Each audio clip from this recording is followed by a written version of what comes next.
Medina changed me in every way. You know, I think most people that go to Medina, I think they'll say this too, that there are certain things that I thought were super important, Islamically or otherwise, before I went to Medina, that upon completing my study, I realized weren't as important as I thought, and vice versa. There's other things that you go in thinking are maybe not that big of a deal. And then by the time your studies are over, you realize, wow, this is really a really major thing.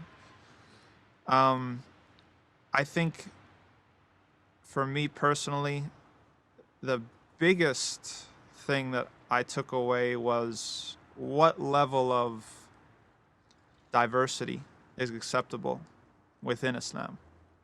Because you don't know if you don't study. And it can become a tricky thing because if you have a lot of zeal and you want to be really cautious about it, a lot of people are going to make you feel like there's only one way, you know.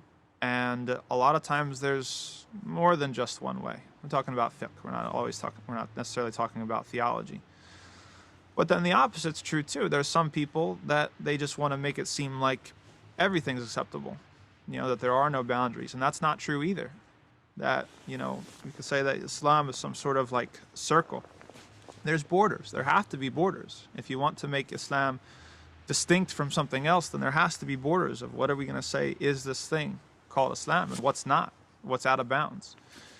And so without going abroad to study, I would not have had any sense of what those boundaries were.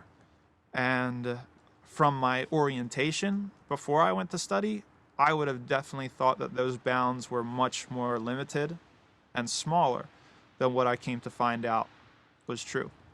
And again, that's not saying that there's a green light for every single thing. There are boundaries, there are borders, and those borders are significant. But let's just say that it takes an education.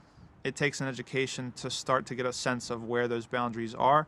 And that if you don't have the opportunity to go and study or to have that sort of education, that might not be really super relevant for you to worry about.